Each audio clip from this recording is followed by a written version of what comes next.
네, 샬롬. 한밤에 잘 지내셨습니까? 오늘 3월 5일 목요일입니다.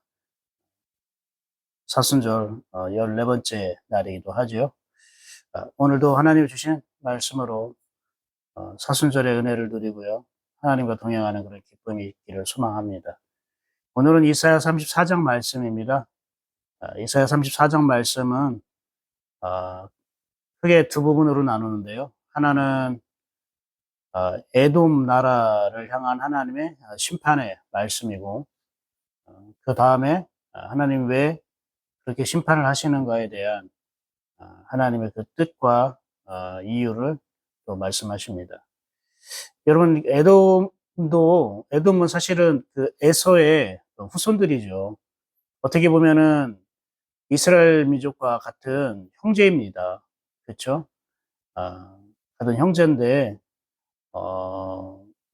같은 배에서 태어났다 할지라도 이렇게 신앙의 길이 다릅니다. 인생의 길이 다릅니다. 이것을 우리가 잘 알아야 될 것 같습니다. 이사야 34장을 읽어보면 에돔이지만 그래도 은혜를 모르는 족속이 아닙니다. 에돔의 조상인 에서는 은혜의 집안에서 태어났습니다. 왜냐하면 아브라함의 후손이잖아요. 믿음의 가정에서 태어났습니다. 믿음의 가정에서 태어났다 할지라도 그 믿음이 자기의 믿음이 되지 않으면, 자기의 믿음으로 연결되지 아니하면 그거는 하나님의 준비하신 그 길로 하나님의 인도하심이나 하나님의 은혜와 평강을 누릴 수가 없는 것이죠. 여러분, 신앙은 우리는 하나님을 믿는다는 것, 우리가 그것은 당연히 믿음으로 사는 것입니다. 이 믿음으로 살아야 되는데, 내가 교회에 다닌다고, 그런데 하나님을 내가 많이 알고 배웠다고 그것이 자기의 인생길을 책임져 주는 것이 아닙니다. 하나님은 믿음으로 사는 사람을 찾고요. 그 믿음으로 사는 사람을 도우시고 함께 하십니다. 그러므로 우리가 정말로 나는 믿음으로 살아야겠다. 믿음이 없이는 하나님의 자녀가 되는 것이 아니구나. 하나님의 약속은 믿음으로 사는 자에게 이루어지는 것이구나. 그러면서 여러분은 우리가 자신의 믿음을 돌아보고 항상 믿음이 자라나고 또 믿음의 열매를 맺기 위한 그런 마음가짐을 갖고 있어야 됩니다. 근데 우리는 자기 믿음을 보지 못하고 자꾸 나 외에 다른 것들을 많이 신경 쓰는 것 같습니다. 종교적인 것들, 어떤 형식, 틀, 이런 것들을 가지고 내가 굉장히 많은 판단과 그런 정죄를 해가면서 살아가지 않나 이런 생각이 드는 것입니다. 믿음입니다. 하나님이 우리에게 요구하시는 것도 믿음이고요. 성경에서 계속 우리에게 말씀하시는 것도 믿음으로 사는 것을 말합니다. 그래서 한 배에서 믿음의 가정에서 태어났지만 에서는 그 믿음의 길로 가지 않고 믿음을 잃어버리고 자기의 방식대로 자기의 뜻대로 살고, 야곱은 믿음의 가정에서 태어나서 그 믿음이 무엇인가를 배워나가고 깨닫고, 그래서 하나님의 거듭남의 은혜를 받은 존재가 되었습니다. 이사야 34장 한번 말씀 보면은 이 표현이요, 이제까지 하나님이 심판하셨던 표현에 보다 더 좀 굉장히 무섭게 잔인하게 표현된 부분이 많습니다. 뭐라고 되냐면 3절 보세요. 2절 보십시오. 2절. 그들의 망군을 향하여 분내서 그들을 진멸하시며 살육당하게 하셨은즉 그 살육당한 자는 내던진 바 되며 그 사체의 악취가 솟아오르고 그 피에 산들이 녹을 것이다. 그 하나님께서 심판하시고 하나님께서 죽이신 에돔 백성들의 그 피가 산들을 녹일 정도라고 그렇게 표현하고 있어요. 굉장히 섬뜩하지 않습니까? 또 이렇게 얘기를 합니다. 3절, 5절 보십시오. 여호와의 칼이 하늘아래 족하게 마셨은즉. 하나님의 칼이 하늘에서 마셨대요. 무엇을 마셨을까요? 피를 마셨다는 겁니다. 그리고 이것이 에돔 위에 내리며 진멸하기로 한 백성 위에 내려 그를 심판할 것이라. 6절 여호와의 칼이 피 곧 어린 양과 염소의 피에 만족하고 기름 곧 수량의 콩밭 기름으로 윤택하니 이는 여호와를 위한 희생이 보스라에 있고 큰 살육이 에돔 땅에 있습니다. 이렇게 표현했지만 표준 세번역에는 어떻게 표현하면요. 하나님의 여호와의 칼이 피에 홍건이 졌고 그 기름이 그 칼에 엉겨 붙고 이렇게 표현하고 있어요. 굉장히 끔찍한 표현들로 이렇게 말씀하고 있습니다. 좀 너무한 거 아닌가. 무슨 전쟁 드라마나 영화에서 나올 법한 그러한 끔찍하고 잔인한 장면, 이것이 연상되지 않습니까? 근데 하나님이 왜 이렇게 하는지 알아야 됩니다. 하나님이 왜 이렇게 하냐면요. 한번 8절 보세요. 이것은 여호와께서 보복하시는 날이요. 시온의 송사를 위하여 신원하시는 해라. 이거 보복한다라고 돼 있고, 표준 세번역에는 복수하는 날이다라고 말씀하고 있어요. 하나님이 복수하신가? 하나님도 우리 인간처럼 보복하는가? 우리가 이렇게 생각할 수가 있는데, 여기서 이 보복이라는 말은요, 내가 당한 것을 그대로 갚아주는 어떤 복수의 개념이 아니라는 걸 알아야 돼요. 여기서 보복이라는 말은요, 하나님이 미워하고 싫어하는 것을 제거한다, 이런 의미예요. 다시 한번요. 하나님이 미워하고 싫어하는 것을 제거하는 것. 이것을 보복, 복수라는 단어로 표현했다는 거예요. 그럼 왜 하나님이 미워하고 싫어하는 걸 제거했을까? 그게 뭘까요? 하나님 미워하고 싫어하는 것. 그게 죄입니다. 그래서 1절부터 7절까지 굉장히 섬뜩하고 끔찍하게 표현된 이 하나님의 심판의 그러한 내용.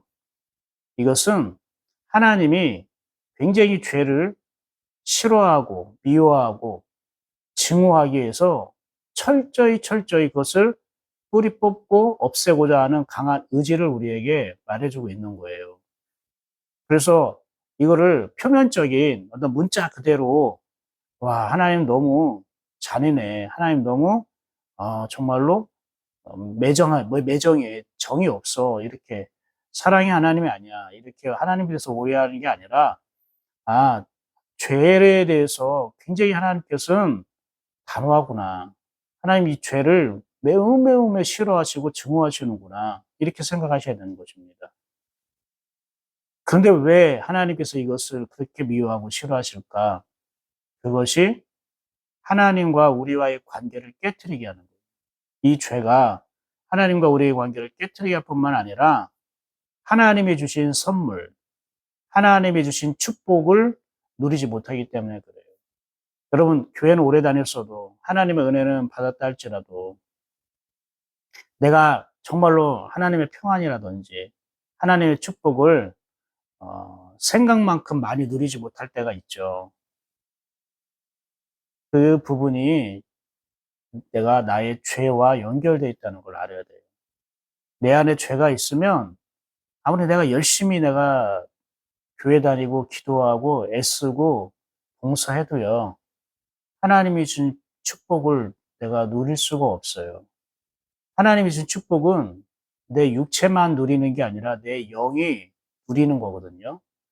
그런데 내 영 안에 죄가 스며들어 있으면, 내 안에 죄가 머물러 있으면 그 죄로 인해서 하나님이 주신 축복을 내 영이 누리지 못하게 하는 거예요. 누리지 못한다는 것은 하나님의 축복조차 그걸 깨닫지 못한다는 것입니다. 늘 주위를 둘러보면 늘 불평하고 원망하고 그럴 수밖에 없게 되는 거예요. 왜요? 내 안에 죄가 있기 때문에. 그래서 우리가 잘 몰라요. 불평하고 원망하는 건 여러분 죄예요. 그게 내 영이 죄에 스며들었기 때문에 죄에 머물러 있는 상태가 불평과 원망으로 나아가는 거예요. 죄의 사함을 받은 사람은 불평하지 않습니다.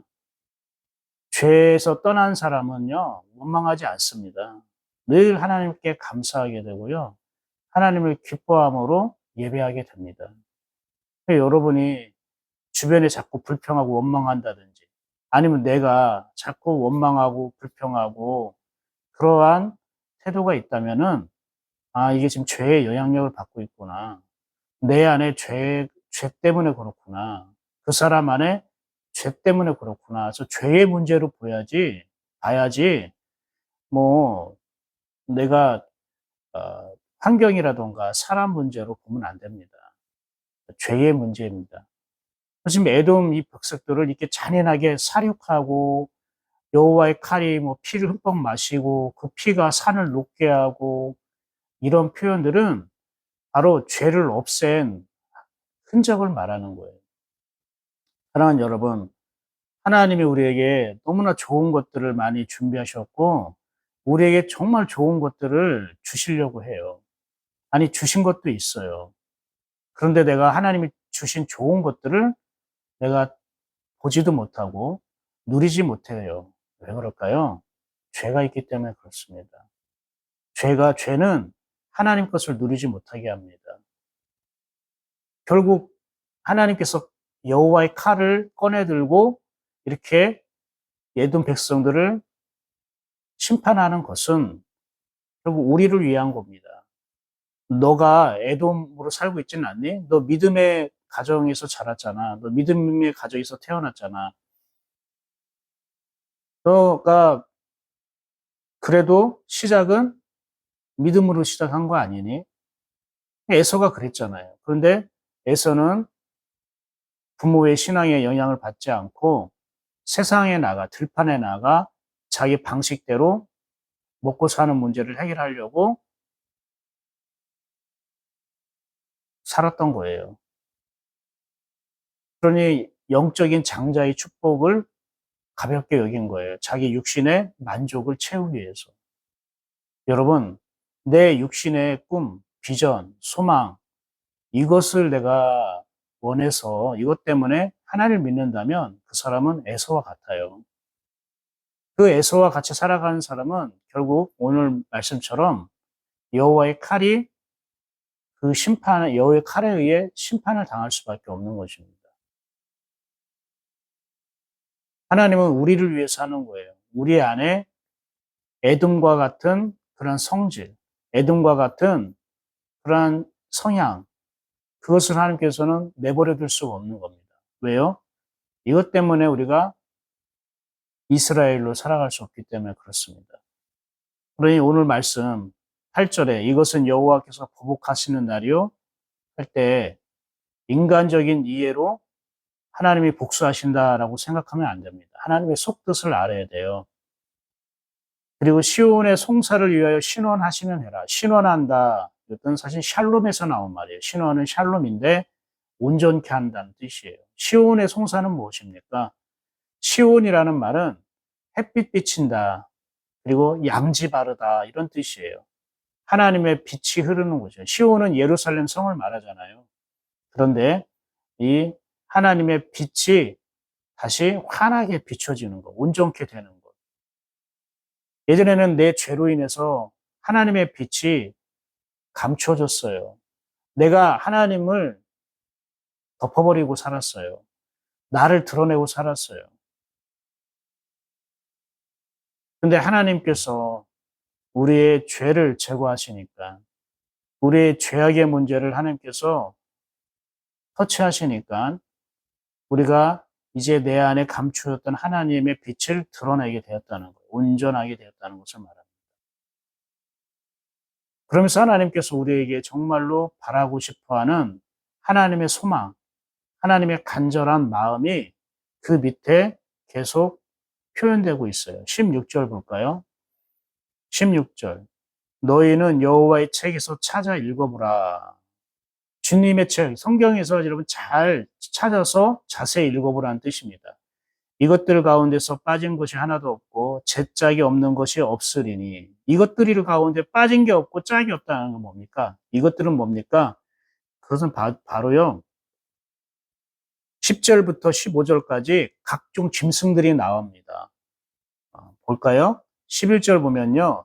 당아새 고슴도치가 땅을 차지하고 부엉이가 까마귀에 거기에서 살 것이다. 원래 이 에돔의 땅, 에돔 사람들이 살던 곳이 당아새, 고슴도치, 부엉이, 까마귀 이런 짐승들이 산다는 것입니다. 그리고 13절 볼까요? 승냥이의 굴과 타조의 처소가 될 것이니 이렇게 야생 짐승들이 그 처소가 된다고 얘기합니다. 14절도 들짐승이 이리와 만나고 숫염소가 동료를 부리고 올빼미가 거기 살며 부엉이가 깃들고 솔개들도 제 짝과 함께 거기에 모이리라. 사람이 살아야 할 곳에 들짐승이 산다는 게 무엇입니까? 여러분, 그것을 하나님의 책에서 찾아보라고 말합니다. 이 가운데에 빠진 것이 없고 제 짝이 없는 것이 없다라는. 맞아요. 지금 말한 올빼미, 부엉이, 승냥이, 타조, 이리, 숫염소, 솔개, 지금 이런 다양한 짐승들이 나왔잖아요. 이것들은 다 자기 짝이 있다는 거예요.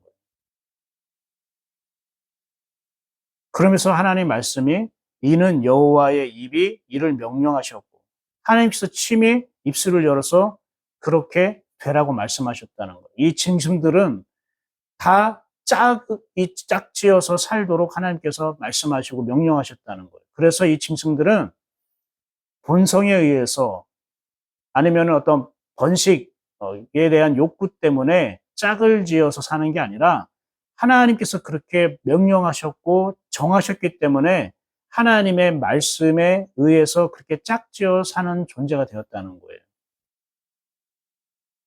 그의 영이 이것들을 모으셨습니다.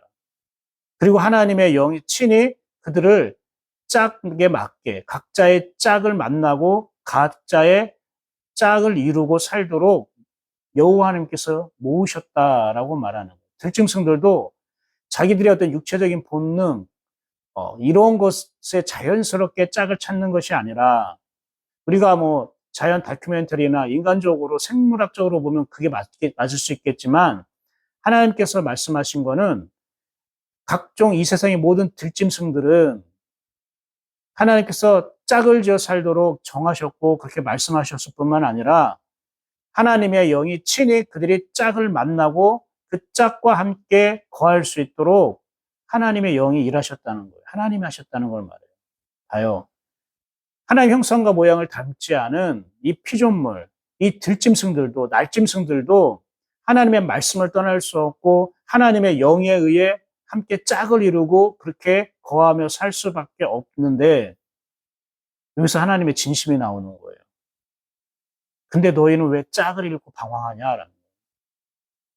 왜 너는 짝을 잃어버리고 그렇게 고생하고 그렇게 피곤해하고 그렇게 지치고 그렇게 외롭고 왜 그런 고통 가운데 살아가느냐. 너의 짝은 어디에 있느냐. 왜 짝을 잃어버렸느냐라는 거예요. 왜 짝을 잃고 이렇게 방황하느냐라고 말씀하시는 거예요. 짝을 잃어버렸다는 건 뭡니까? 짝을 내가 버렸다는 뜻이에요. 우리가 짝을 버렸기 때문에 마치 짝이 없는 사람처럼 살아가는 거예요. 그럼 우리의 짝은 무엇입니까? 그게 바로 예수 그리스도예요. 예수님 우리의 신랑이라면서요. 우리는 그분의 신부라면서요. 예수님은 나의 목자고 우리는 그분의 양이라면서요. 예수님은 나의 포도나무고 우리는 그분의 가지라면서요. 짝이잖아요. 우리는 짝으로 맺어진 존재예요.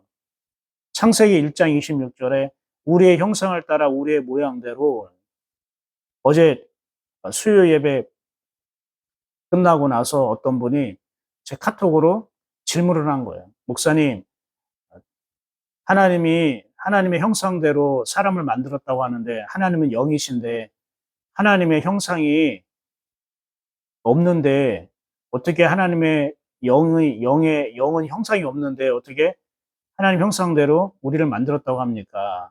그건 이해가 안 된다고. 그래서 이 하나님의 형상과 모양이라는 거는 눈으로 보이는 물질적인 형상과 모양이 아니라 바로 하나님의 마음을 의미하고 영을 의미하는 것입니다. 우리의 마음이 하나님의 형상이고 우리의 마음 안에 임하신 하나님의 영이 바로 하나님의 모양입니다. 그렇게 설명을 해드렸어요. 그래서 이제 완전하게 이해가 됐다고 그렇게 문자가 왔어요. 맞아요. 왜 제가 하나님 형상과 모양을 꺼내냐면 아담은 하나님의 짝으로 만들어졌어요. 우리는 하나님의 짝으로 지음받은 존재라는 거예요. 그 짝은 짝이 있을 때에 그 가치가 있고 짝이 있을 때 행복하고 짝이 있을 때 만족하고 짝이 있을 때 기쁜 거예요. 짝을 잃어버려 버려요. 그래서 우리가 지금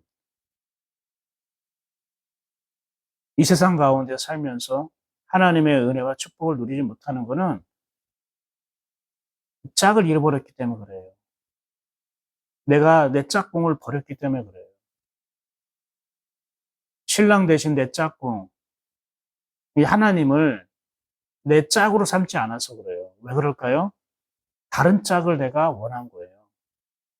우리가 초등학교, 국민학교 때 보면은 하나님께 짝꿍을 만들어 주잖아요. 그러면 하나님께, 선생님께 이러잖아요. 선생님, 나 얘랑 짝하기 싫어요. 짝꿍 바꿔주세요. 그 담임 선생님은 또 그것 때문에 되게 힘들어하고 고민하고 또 요즘에는 학부형들까지 개입해서 선생님, 그 아이랑 짝꿍하지 않게 해주세요. 뭐 이렇게 하시기도 하지 않습니까? 이 짝꿍이 되게 중요하잖아요. 짝꿍 잘 만나는 거. 마찬가지예요. 여러분, 짝꿍 잘 만나야 됩니다. 근데 우리는 이미 짝이 지어졌어요. 지금 우리가 왜 그리스도 안에서의 은혜와 평강을 누리지 못하느냐? 내 마음이 왜 아, 계속 걱정하고 염려하고 두려워하느냐? 지금 짝꿍이 없어서 그래요. 하나님 우리가 짝이 있는 존재로 지어졌어요. 보세요. 들짐승들, 날짐승들, 너희들 다 짝이 있다고. 그 짝이 있는 존재들이 에돔 땅을 집으로 삼을 것이고 거기에서 먹고 살고 거할 것이라고. 그런데 하나님의 자녀인 너희들아, 너희는 하나님의 짝인데 도대체 왜 세상을 짝을 하려고 하느냐? 여러분, 이 짝이 있다는 거는 되게 중요합니다. 여러분, 짝이라고 해서 그냥 결혼한 사람, 배우자, 이렇게만 생각하면 안 됩니다. 이 짝은 서로가 같고 닮아지는 걸 말해요.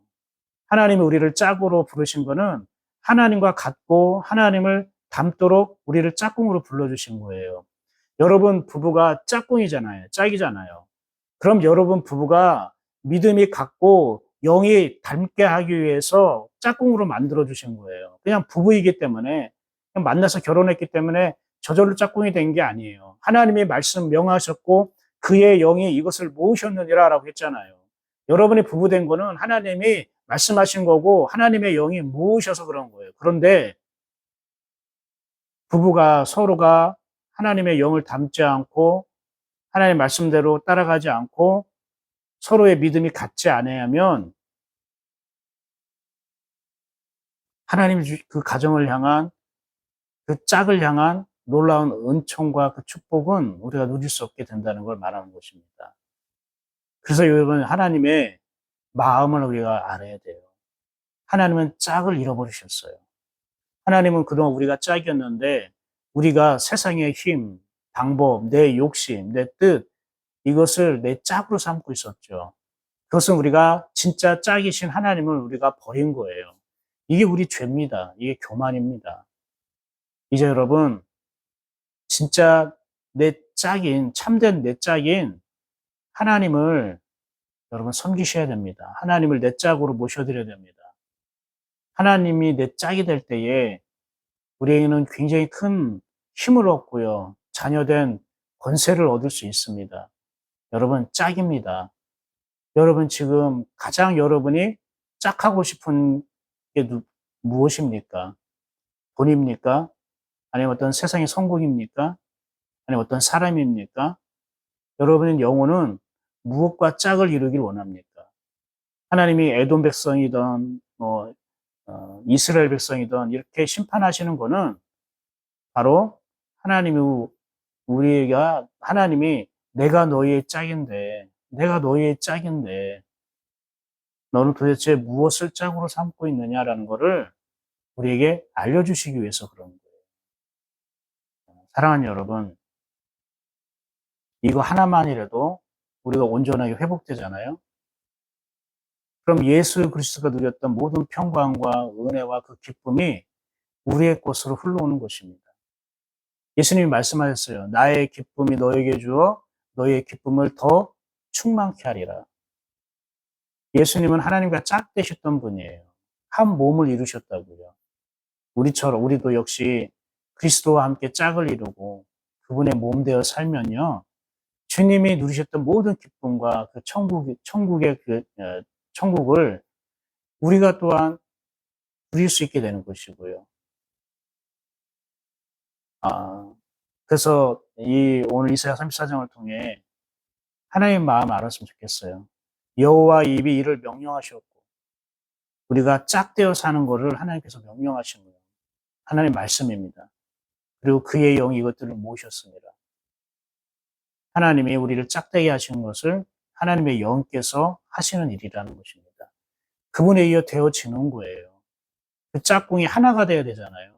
짝꿍이 하나가 되지 않으면 그만큼 불편하고 그만큼 힘들고 괴로운 거 없어요. 여러분 아시잖아요. 부부가 영적으로 하나가 되지 않으면 굉장히 괴롭잖아요.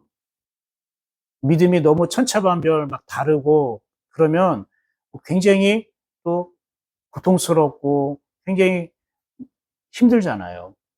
근데 하나님의 영이 이거를 하나가 되게 한대요. 모으게 한대요. 맞습니다. 부부라도 저절로 하나가 되는 게 아니에요.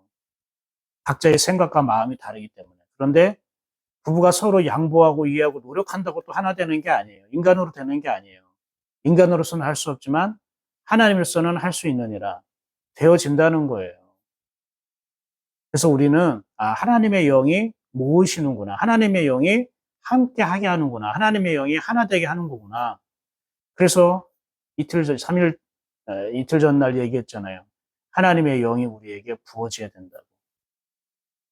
주님의 영이 우리에게 임할 때 우리가 원래 짝을 찾을 수 있고요. 그 짝꿍과 함께 하나가 될 수 있다는 것입니다. 오늘 말씀은 이렇게 마치도록 하겠습니다. 기도하겠습니다. 그렇습니다. 하나님과 짝되지 못하게 했던 우리의 죄악을 용서하여 주시옵소서. 하나님이 굉장히 무섭고 잔인한 분으로 묘사되었지만 그것이 우리 속에 있는 죄악들을 뽑아내고 그리고 처리하는 하나님의 진한 사랑이라는 것을 깨닫게 하시니 감사합니다. 우리가 죄가 있어서 감사하지 못하고 죄가 있어서 불평하고 원망하고 죄가 있어서 하나님의 은혜를 누리지 못한 것을 깨닫습니다. 주여 우리의 죄악을 용서하여 주시고 주께서 여호와의 칼로 다스려 주시옵소서. 무엇보다도 이 죄로 인해서 하나님을 짝으로 삼지 못하였습니다. 하나님보다 세상 것을, 돈을, 사람을, 육신적인 만족과 쾌락을 나의 짝으로 삼고 살아왔습니다. 하나님께서는 너가 나의 짝이라고 말씀하시고 기다리셨는데 우리는 하나님과 짝되어 살고자 하는 그런 사모함조차 갖지 못했습니다. 아버지 우리를 긍휼히 여겨시고 불쌍히 여겨주셔서 이제 하나님이 원하시는 그 짝으로 서게 하여 주옵소서. 아니 주께서 말씀하셨고 하나님의 영이 하시는 것처럼 그렇게 되어지게 하여 주시옵소서. 아버지 우리에게 거룩한 성령의 기름 부으심이 있게 하여 주시옵소서. 말씀을 듣는 예인교회 모든 성도들에게 거룩하신 하나님의 영이 부어주시사 올바른 짝을 찾게 되고 참된 짝이신 하나님과 함께 동행할 수 있게 하여 주옵소서. 예수님의 이름으로 축복하며 기도합니다. 아멘. 오늘도 복된 하루 되십시오. 저는 내일 아침에 다시 사순절 묵상 이사야 말씀 35장 말씀으로 함께 은혜를 나누도록 하겠습니다. 승리하는 하루 되십시오. 샬롬.